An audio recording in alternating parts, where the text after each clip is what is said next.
Hai, puter. Gebiar. Gebiar. Gebiar. Gebiar. Gebiar terakhir.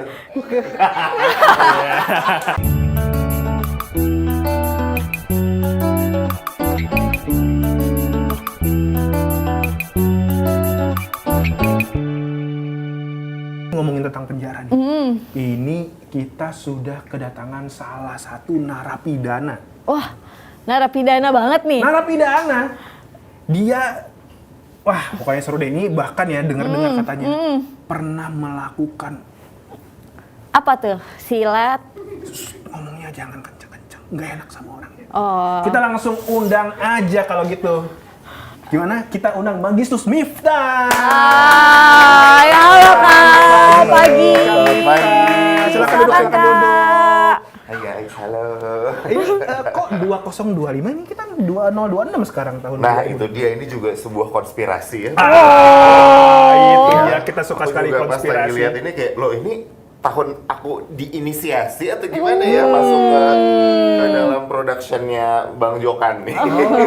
Aku nggak tahu, ini sangat misteri buat aku. Berarti Miftah ini masuk penjara karena proyeknya Bang Joko Anwar. Bang Joko Anwar, yes. Berarti bukan di penjara beneran? Oh enggak dong, jangan. God forbid, jangan sampai. Kalau di penjara beneran nggak ada di sini dong, Mas Tom. Loh, ada loh Lepas waktu dong itu. berarti, Napi lepas. Waktu itu ada napi, terus terpantau foto di kamera ada fotonya tersebar. Yang pakai wig gitu ya. Tapi ini Miftah hari ini datang bukan untuk itu, oke Zoners, tapi ngomongin tentang film terbarunya, Ghost in the Cell. Yes. Jadi ada hantu di Di penjara? Penjara. Yes. Ceritanya ini film horor. horor komedi, tapi sangat syarat dengan banyak banget message ya di dalam itu. Dan banyak banget kritik menurutku. Sangat smart. Aku nggak kepikiran sih, karena kebetulan aku bukan filmmaker ya. Jadi aku merasa itu sangat smart banget. Dan horornya tuh super duper twisted menurut aku. Kayak bisa dibilang kayaknya kakak-kakak belum pernah deh nonton horor kayak gini. Ini smart banget menurutku, ini kayak haute couture-nya film horor menurut aku. Nah, Kak Miftah ini di film ini sebagai apa dan karakternya gimana nih? Aku berperan sebagai Novilham, Novilham Karim. Dia ini adalah seorang narapidana yang kebetulan dia juga mengajarkan nari di dalam penjara itu. Dan aku senang, aku pribadi senang menyebut Novilham ini menyebutnya dengan narapidarling. Ada baru lagi ya. Jadi disukai sama semua teman-teman narapidana. Ya, dia sangat karismatik. Novilham sangat karismatik karena dia dipercaya oleh teman-temannya untuk ngajarin tari gitu. Meskipun di penjara yang sangatlah ini ya overdosis dengan testosteron gitu, tapi Novilham ini mengajarkan tarian yang sangatlah menurutku komedik gitu, tapi sangat sensual gitu, dan itu sangat berbanding terbalik banget dengan kesan di penjara yang sangat overly masculine gitu. Tapi Novilham ini seru banget menurutku ya, karena karakternya dia lucu, tapi dia juga penyayang gitu, tapi ada sisi dia sangat fragile, yang sangat rapuh gitu. Dan diceritakan juga di film itu bahwa si Novilham ini juga dia menari untuk mengekspresikan perasaannya dia gitu. Dan seru banget menurutku sih. Tapi kalau nonton trailernya, memang ada part di mana para narapidana ini akhirnya ketemu sama Miftah terus diajarin nari. Iya. Nah sebenarnya itu gimana sih? Kan ini filmnya horor, tapi ada komedinya. Gimana caranya nempatin kapan horornya, kapan komedinya, terus bisa nari gitu? Itu seru banget menurutku ya. Itu seru banget karena jadi kalau aku perhatikan juga dari mulai aku baca skripnya sampai eksekusi aku pas nonton filmnya gitu, itu juga memang sangat berlomba-lomba gitu. Nanti kapan ntar ada komedinya, ntar di tengah-tengah serem, ntar pokoknya selalu penuh warna, sangat banyak layer gitu. Dan menurutku penempatan komedinya pun tidak seperti kayak saat ini komedi, saat ini lagi horor. Bukan yang maksain gitu ya tiba-tiba muncul. Tapi ngeblend aja, sangat ngeblend dan smart. Dari setiap kali ada adegan yang memang serem ataupun komedik gitu, semua di dalam itu selalu ada maknanya. Dan itu yang bikin aku ngerasa kayak aku bangga banget sih Kak. ada di project film ini, aku bangga banget sih. Tadi kan sempat dibilang ini film ada banyak message-nya. Message-nya salah satu contohnya apa sih? Apakah ini sebenarnya adalah kritik sosial atau Definitely. Sangat jujur, sangat kritis. ini bukan film asal gitu aja yang bikin orang Mbak. takut doang, bikin orang ketawa doang gitu. Nah itu dia, jadi serunya juga menurutku kayak takutnya juga ada prosesnya gitu, untuk ketawanya juga ada prosesnya gitu. Meskipun ringan sih, ketawanya bisa ringan gitu, tapi habis ketawa kayak Wah, ekspresi apa ini, Mbak? Dapat banget ya langsung ya. Kok gini sih gitu. Horor juga pas serem, tapi kayak begitu habis serem ada rasa kayak kok gue seneng ya ngelihat yang tadi, tapi kan itu horor kayak serem gitu, kayak mulai mempertanyakan jiwa kita juga, gue agak psycho nggak ya menikmati adegan yang itu gitu. Nah, Menurut sih gitu. Gimana? Nah ini yang bikin penasaran juga kenapa settingnya harus di penjara gitu loh Kak. Kan biasanya kalau film horor rumah sakit latarnya atau kuburan atau apartemen yang horor atau gimana. Ini gimana, apa penjaranya di setting dengan nuansa horor atau gimana?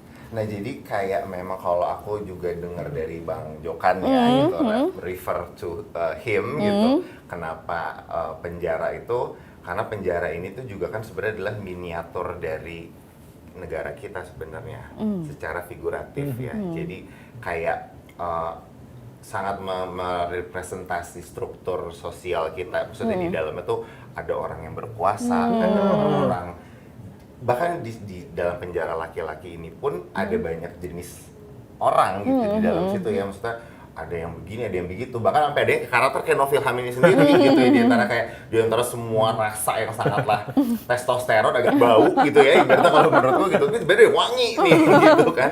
Itu kayak masyarakat kita gitu, sangat diverse gitu, tapi penuh dengan opresi gitu. Dan menurutku ini lebih mengerikan, ini lebih menyeramkan dibandingin horor yang ditakut-takutin sama hantu satu gitu ya istilahnya gitu. Tapi ini pun ada di dalam situnya gitu, udah horor banget gitu. Dan menurutku itu sangat mencekamnya karena kayak kita nggak punya pilihan untuk kita bisa keluar dari situ. Mau kabur kemana? Iya benar. Itu Betul, serem banget, itu betul. serem sih menurut aku. Aku pribadi ya Kak, aku pernah bilang ke teman-teman aku, jadi sebelum production aku terlibat di sini, aku pernah bilang kayaknya aku di rumah hantu nggak apa-apa deh, gue nginep di rumah hantu nggak apa-apa, tapi jangan penjara. Karena menurutku itu adalah tempat yang penuh dengan negative energy. Lo tiba-tiba dapet tawaran untuk main film ada di penjara ya. Seremnya beneran. Jadi begitu sampai sana tuh aku ketakutannya tuh lebih ke spiritual aspeknya, ketakutan karena kayak gue nggak mau banget ada di sini. Gue nggak mau banget, please Tuhan jangan pernah nauzubillah gitu ya. Aku tuh sampai berdoa sampai kayak gitu, saking menurutku itu serem banget gitu. Dan di film ini pun juga diceritain bahwa memang di dalam situ tuh sangat penuh dengan negative energy gitu. Dan tapi semua orang dipaksa harus positive thinking, positive energy di situasi yang sedang mendesak kayak begitu. Lu tonton deh tuh. Tapi kalau istilahnya tadi kan sempat diceritain nih sama Kak Miftah, kalau dia lebih pilih mendingan gue nginep deh di rumah hantu daripada gue ada di dalam penjara. Nah akhirnya bisa terlibat di film ini, ceritanya gimana? Kan ini kalau misalkan kita ngeliat kayak posternya memperkenalkan Magistus Miftah. Berarti ini pertama kali join di sebuah film layar lebar. Awalnya bisa terlibat dan dipercaya sama seorang Joko Anwar, ini kan kayak semua orang perlu tahapan-tahapannya. Sementara Kak Miftah langsung deger.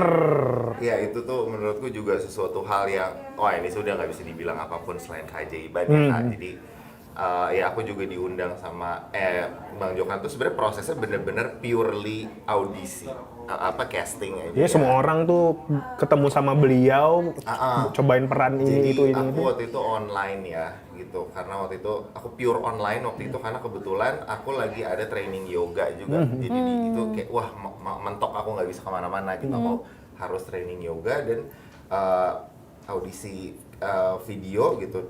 Terus prosesnya cepet banget, aku super kaget ya. Jadi ibaratnya kayak istilahnya kalau nggak salah kayak Jumat aku kirimin videonya, Selasa aku udah di Kamensi. Wow. Udah di Itu production untuk house-nya. reading. Untuk reading. Wih. Untuk cetak segala macam mold dan segala macamnya. Jadi aku sangat kaget kayak, hah? Kok gue di sini? Kok gue main film? Gimana sih ceritanya gitu? Karena aku pas baca itu aku pikir beneran ya Kak. Purely aku pas baca itu aku pikir kayak oh ya udah Bang Jokan nyari dancer aja. Dan aku pikir jadi waktu disuruh audisi itu nggak ada kepikiran bahwa gue bakal ada banyak nih lainnya gitu. Iya. Aku nggak tahu. Aku pas baca kayak, cari dancer aja kali ya. Paling gue 10 detik lah dari situ. Ternyata, peran gitu. Dan begitu pas yang berikutnya dikasih naskahnya, aku kayak, hah? Gimana nih? langsung bingung kan gitu. Tapi ya udahlah aku kerjain aja lah gitu kalau dipercaya gitu ya. Terus ya udah akhirnya berlanjut terus begitu tahu bahwa teman mainnya Morgan, teman mainnya abang-abang lainnya itu muka aku putih. Aku pucat banget. Nah, ini kita langsung tanya nih. Kebetulan Morgan Oey sudah tersambung dengan kita lewat Zoom. Gimana ceritanya pertama kali bisa kerja bareng sama Miftah, orang yang dia juga nggak nyangka bahwa dia bisa tergabung dalam proyek ini. Halo, selamat pagi semuanya penonton dan yang ada di studio. Halo, Miftah, halo semuanya. Rasanya seneng banget ya, maksudnya seneng banget bisa kembali syuting di proyeknya Abang. Tapi khususnya di sini ada Miftah. Ini kebetulan pas kita ketemu kita langsung kayaknya kita udah pernah ketemu dulu, kita udah pernah kerja bareng dulu jauh sebelum ini gitu. Jadi gini kayak bisa kerja bareng lagi sama Miftah kayak full circle moment. Ya senang aja bisa berada di film dengan ensemble cast yang menurut saya pemain-pemainnya terbaik semua gitu, dan senang juga bisa di sini turut ada di momen memperkenalkan Miftah gitu kepada nantinya penikmat film dan akan menonton di sini saya nantinya gitu. Nah, kalau tadi Kak Miftah jadi karakternya jadi Narapi Darling. Narapi Darling. Kalau Kak Morgan ini di film ini karakternya sebagai apa dan gimana nih? Karakternya sebagai salah satu narapidana dan di sini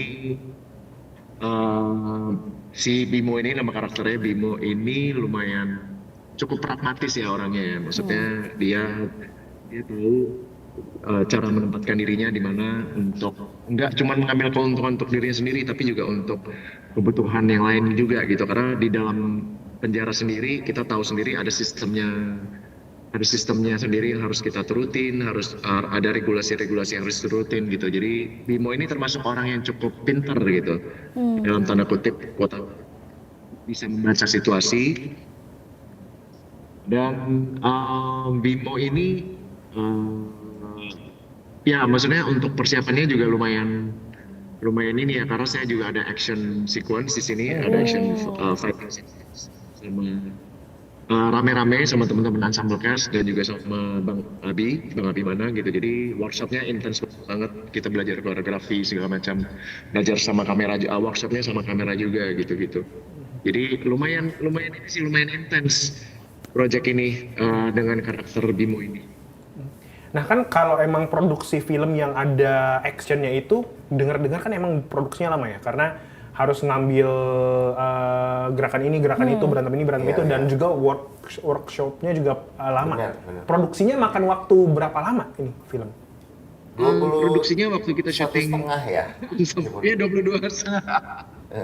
21 setengah atau 22 setengah, jadi kayak anggaplah 22 hari ya gitu. Jadi totalnya nggak sampai sebulan. The whole production. Dan itu ya kalau nggak salah, aku kan soalnya syuting itu sebentar banget. Percaya nggak? Aku cuma syuting 2 hari. 2 hari untuk berada di film yang panjang itu. Itu cuma 2 hari. Kalau teman-teman yang lain ada yang 22 hari, ada yang nggak full banget ya. Tapi start jam 5 pagi misalnya gitu. Itu harus sudah standby. Selesainya jam 3 sore. PNS kalah. Itu semua tuh. Hampir selalu gitu. Iya kan ya Morgan ya? Ya, hampir selalu. Even ada satu scene ada one long shot take gitu untuk action sequence itu. Jadi kita ngambilnya one take gitu. Itu aja kelarnya sebelum jam makan siang deh. Padahal action. Cepet banget. Ini emang karena semua timnya udah pro atau memang sutradaranya emang seketat itu? Kayaknya memang sudah satu paket ini semuanya udah. Karena konduktornya yaitu Joko Anwar. Konduktornya memang canggih ya kan ya. Jadi konduktornya canggih. Ini karena abang sih. Timnya bagus banget. emang selalu ini berarti kan Morgan ini bukan pertama kali kan? Jadi mau nambahin dikit. Ya. Halo? Oh ini Ya, seperti bukan kita ada pertama jadi kali. sedikit nih. Ini Ini kan kedua berarti kali bukan sama pertama kali Kamensi, sama- bekerja sama dengan Bang Joko Anwar. Apakah memang setiap kali produksi bersama dengan Joko Anwar, beliau itu memang jamnya selalu nggak sampai syuting tengah malam. Memang jamnya seperti ini dan memang selalu apa ya, perfeksionis gitu ya? Ya, karena dari pengalaman gue kemarin di pengepungan di Bukit Duri sama yang di Ghost in the Shell ini sama. Bahkan ada yang kadang sebelum sholat Jumat udah kelar kita, udah urat. Padahal scene-nya fighting. Kayak let's say ada satu scene tuh final fight sama Bang Abi juga kita mulainya pagi, sore udah kelar. Wow. Walaupun shotnya banyak kayak gitu. Jadi yang gua salut sih sama Bang Joko dan timnya, itu mungkin nanti Miftah bisa nambahin, karena abang tuh udah dari prep-nya tuh abang udah bikin video board, abang udah tahu apa yang dia mau, kru-krunya juga sangat. Kita sangat di-treat dengan respectfully sama tim Kamensi Pictures, sama abang gitu. Jadi when it comes to shoot, kita pasti akan mencoba ngasih yang terbaik gitu, karena kita udah di-treat banget dengan respectfully seperti keluarga gitu. Jadi abang juga men-treat gak cuma pemain-pemain inti kami sebagai pemain inti, tapi juga teman-teman ekstras juga. Jadi kayak whole ambience abang create vibe itu dengan begitu luar biasa signifikan. Jadi ketika kita syuting, semua kru dan semua cast, teman-teman ekstras tuh akan ngasih yang terbaik dan akhirnya syuting jadi efektif gitu dengan ada video board yang udah dipersiapkan gitu. Nah ini untuk Kak Miftah yang emang terjun ke film ini untuk pertama kalinya, ada nggak tantangan tersendiri dalam selama syuting film ini, Kak? Ada tantangan, ada pasti ya, karena mungkin karena pertama kali, jadi aku bahkan mengambil semua ini sebagai tantangan. Kita ambil semua sebagai tantangan gitu. Aku ngerasa tantangannya itu seru, mulai dari cara aku behave di lokasi syuting itu aku belajar banyak luar biasa dan I love it very much.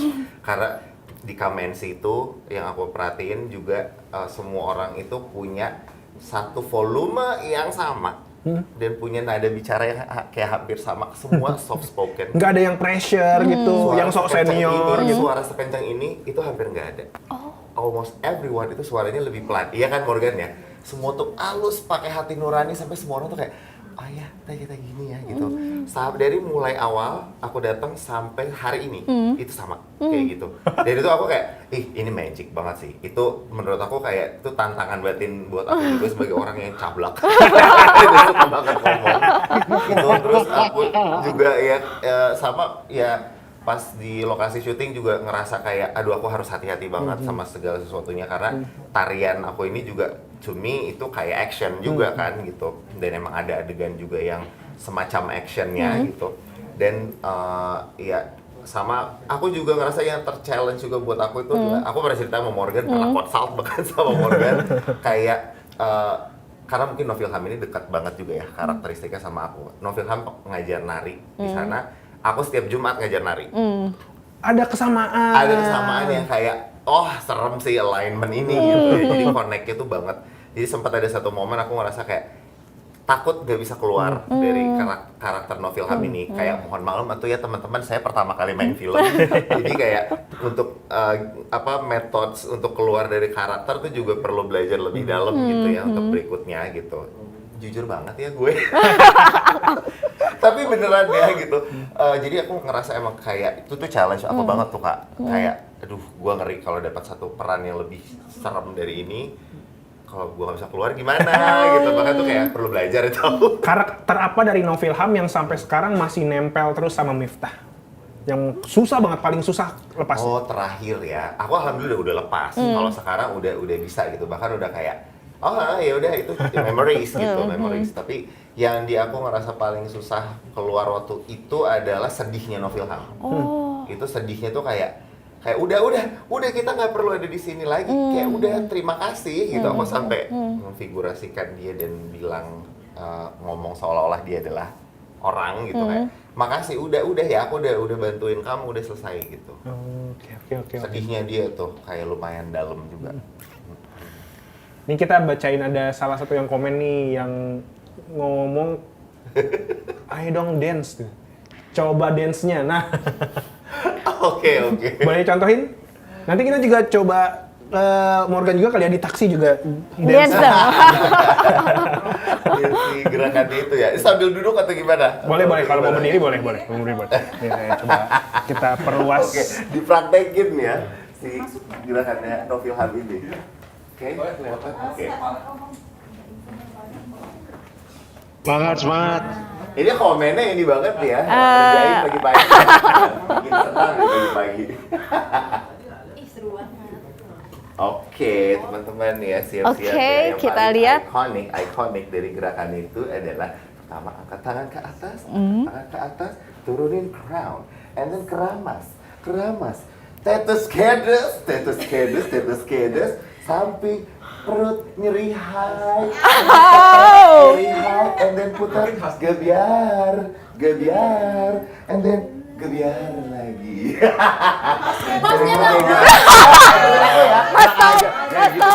Mas Tom kembali Mas Tom.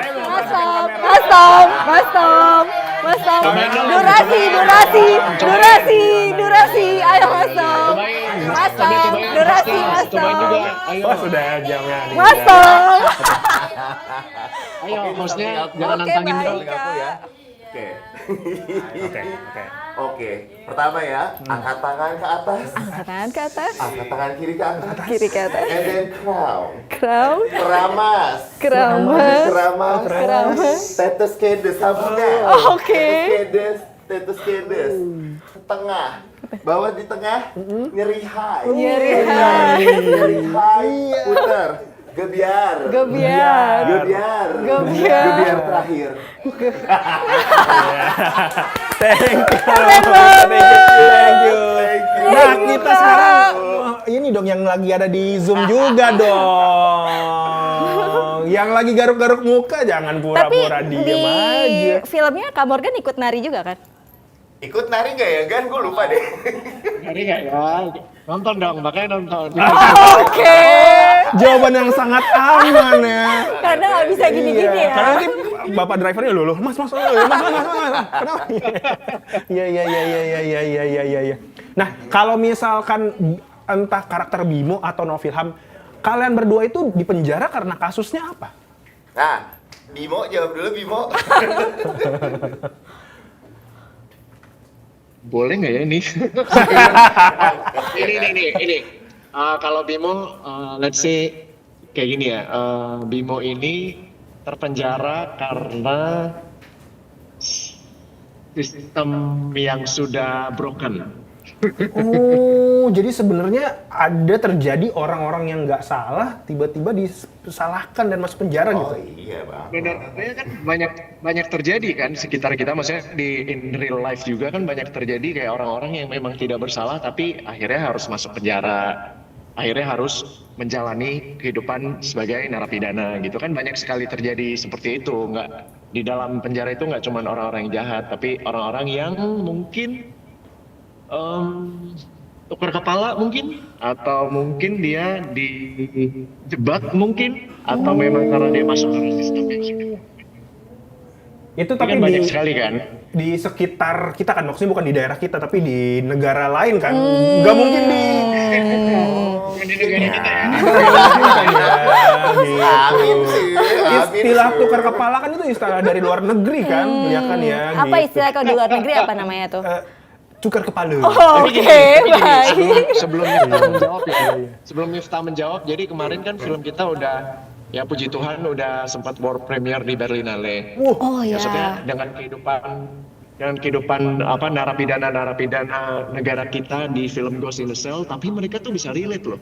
Berarti kan secara universal kan film itu adalah bahasa universal, saya percaya gitu, dan mereka bisa relate. Berarti kan di negara mereka juga ada hal-hal yang terjadi yang sama. Iya.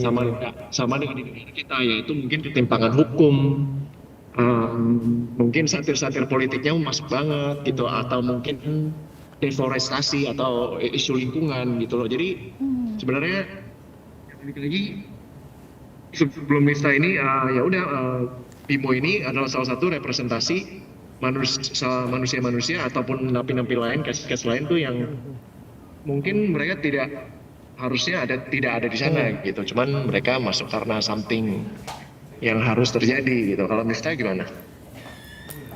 Ya, jadi kalau peran Novilham sendiri ya, dia juga agak gimana ya, kisahnya tuh tragic banget menurutku ya. Jadi kayak kenapa dia harus masuk penjara itu juga sebenarnya mungkin kalau dibilang karena sistem, Novilham nggak purely karena sistem, tapi ya maksudnya ada kaitannya. Tapi lebih kepada karena dia memang berusaha membela orang tersayangnya dia gitu, untuk membela diri supaya tidak terbunuh gitu. Tapi karena dia membela diri, jadi akhirnya dia accidentally gitu membunuh orang yang berusaha membunuh. Ini banyak terjadi tuh. Gitu. Padahal tuh dalam upaya membela diri gitu, untuk melindungi partnernya yang terancam dibunuh, ya gitu. iya. Jadi dia harus masuk ke dalam situ karena kayak orang selembut Novilham gitu kan, kayak mana mungkin dia doing harm istilahnya gitu. Kayak the least thing yang bisa mungkin dia lakukan untuk doing harm adalah cuma karena dia harus defend dirinya atau orang lain. Kalau misalkan Zoner udah mulai penasaran nih sama cerita dari Morgan, cerita dari Miftah, penasaran ini filmnya kapan gue bisa tonton? Bahkan udah di luar negeri udah disimak sama orang-orang gitu. Betul. Kan diceritain. Iya. 16 April. 16 April. Berarti habis Lebaran kurang lebih 20-an hari setelahnya nonton rilis. Sekitar Ghost sebulan in ya. Shell. Belum kayak nyampe sebulan dari Lebaran. Kalau misalnya Zoner pengen tahu update-update-nya mengenai Miftah atau Morgan dan juga film Ghost in the Shell, bisa cek di mana? Bisa cek di Instagramnya Bang Jokan. Instagram aku juga ya. Kalau aku di @magistus_tarot, dan di Instagramnya Morgan juga bisa lihat di sana, dan ya mungkin dari media-media lain juga sih ya. Media gitu. Kamensi Pictures. Kamensi Pictures of course. Ya, Kamensi Pictures. Siap. Kalau gitu Miftah, terima kasih Thank you sudah so much. mampir ke kosan kita di Morning Betul, Zone. terima kasih Kak. Malah udah ikut senam ya sama aku ya. Tadi memang ada aja yang komen minta langsung senam. Iya, ya. betul. Kak Morgan juga Kak terima Morgan kasih. juga terima kasih. Ya, terima Hati-hati kasih. di jalan. Maaf ya belum bisa hadir ke studio. Siap. Kalau gitu kita pamitan kali ya. Thank you, Sekalian pamitan juga sama thank you. Zoner tadi ya. Betul. Oh, ya. Kalau gitu Zoner, saya Tommy pamit. Janti pamit. Magisus Miftah pamit. Morgan pamit. Udah. Kita ketemu lagi di Morning Zone setiap hari Senin sampai Jumat dari jam 9 sampai jam 10 pagi. Selamat pagi, terima kasih, selamat berpuasa dan sampai jumpa. Dadah.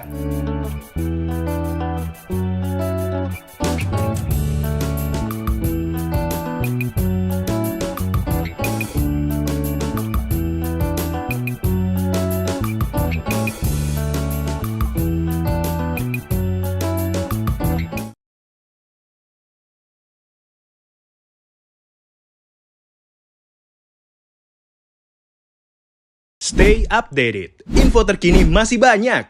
Jangan lupa subscribe, like, dan share YouTube official OKZone. Dan selengkapnya ada di okezone.com.